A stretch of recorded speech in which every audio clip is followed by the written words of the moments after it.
Agus an isis tá a cointe Joe Costello Pháirtí an Lucht Oibre a Joe fáilte go dtí an Lár? Mí agad agus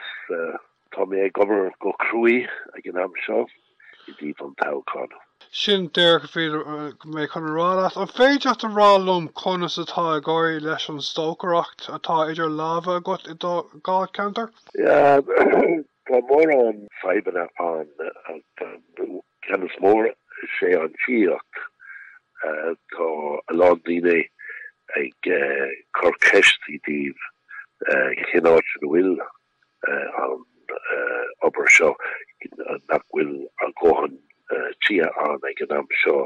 agus cad a bheith mis téanamh leis an tíocht a chur chun cén. Ok,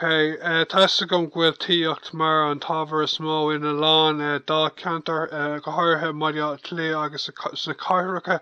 Cad iad na tapaí eile bhfuil tú ag cloisteáil go mór faoi? Well, mar dúirt mé an tíocht an ceannas mó agus an lecras freisin na ospidéal atá lán de daoine atá chin agus níl labba an bun na daoine seo climate change cean mór freisin agus sinné agus an pension tá siad ag canslam leis sin freisin sin rud nua ar an glár mar tá afrabóra ag na pensiún. Sin na feibena is mó ar an atá linda daoine an chuann siad ceistarm ag an am seo.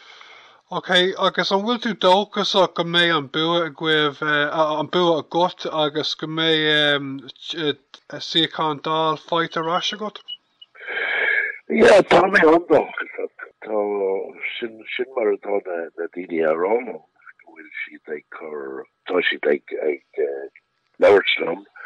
bhfuil siad sásta leis number atá mé ag déanamh agus freisin Pháirtí Lucht Oibre agus tá na daoine go léir ag leabhart ghuiil sé an am seo tá le athrú dhéanamh ar na daoine atá hí dá léirn agus an lá an toghchán tá is sásta go mbeidh mé